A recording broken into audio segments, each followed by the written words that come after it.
Lawaria Lamar Chérif, c'est moi. Je vous raconte cette histoire. J'ai 50 ans, maman de 4 enfants habitant à Vitry-sur-Seine, dans un HLM, avec ma fille Imen. Ma vie n'a pas toujours été facile, mais j'ai su garder la tête haute. Je n'ai jamais parlé de ma vie à personne. Mais aujourd'hui, lundi 27 janvier 2020, j'ai décidé de me confier à vous. On m'a toujours dit que vider son sac faisait du bien, donc j'ai envie de vous raconter. C'est parti. On retourne 44 ans en arrière, en 1975, à 2200 km de la France, en Algérie, dans la wilaya d'Oran. Je me rappelle plus trop ni du jour ni du mois. Je me souviens juste que ce jour-là, il y avait du soleil dans ma maison. À mon réveil, je savais que ce jour allait être spécial pour moi et qu'il allait changer ma vie pour toujours. Mon père est né en Algérie pendant l'occupation des Français. Il était donc automatiquement français. Enfin, il avait le droit de voyager entre ces deux pays. Je ne réalisais pas trop que je partais, loin de ma famille et loin de mon pays, pour une durée indéterminée. Mon père s'était remarié en France. C'est donc pour ça qu'il a voulu me prendre avec lui. Direction aéroport d'Oran. Je passe la douane, les bagages. Avant de monter dans l'avion, j'ai peur. Et ça se voit dans mes yeux. Mon père me regarde dans les yeux et me dit en arabe: tout va bien se passer. N'aie pas peur, Inch'Allah. Et c'est parti pour 2h30 d'avion.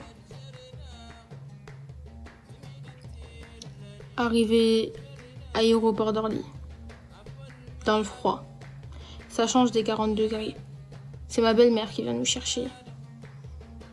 Première fois que je la vois, je n'ai pas une bonne impression d'elle. Je la déteste. J'arrive à Vitry. Je remarque ces tours immenses. Chose que je connaissais pas. J'arrive dans le quartier de Balzac. Et je vois cette immense tour. Dieu merci, j'ai été scolarisée à l'école Anatole France. Je ne savais pas du tout parler un mot français.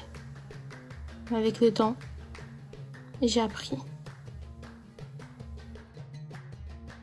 Ça a été dur, mais je suis plutôt fière. Je me suis fait des amis, des ennemis. Parfois, je me demande comment aurait été ma vie si j'étais restée en Algérie.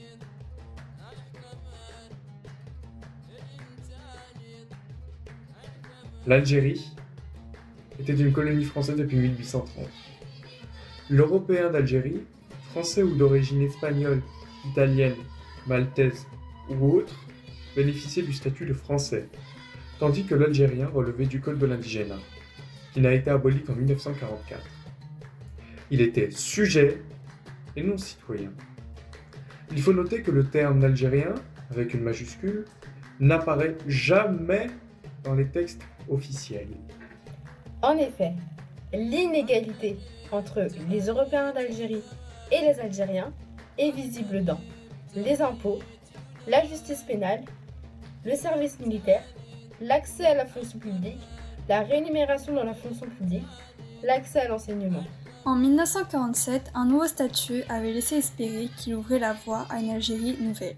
Grosse déception, il faisait perdurer les inégalités en matière de droits civiques. Le groupe de 900 000 Européens et celui de 9 millions d'indigènes élisaient chacun 60 représentants à l'Assemblée algérienne.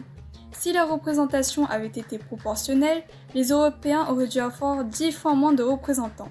Toutes ces injustices conduisent au conflit. En 1954, la guerre d'indépendance débute en Algérie. En France, on qualifiait alors la situation d'événement. Après 8 années de guerre, l'Algérie obtient son indépendance lors des accords d'Évian. Mais les liens entre les deux nations restent étroits. La France des 30 Glorieuses a besoin alors de main-d'œuvre. En 1968, la France fixe un contingent de 35 000 travailleurs algériens sur l'Hexagone. Une fois arrivés, Ils ont 9 mois pour trouver un travail. S'ils y parviennent, ils reçoivent un certificat de résidence établi pour 5 ans. Au début des années 1970, l'État tente de contrôler cette immigration. Elle est même suspendue à partir de 1975. Seul le regroupement familial et les demandes d'asile sont alors autorisées.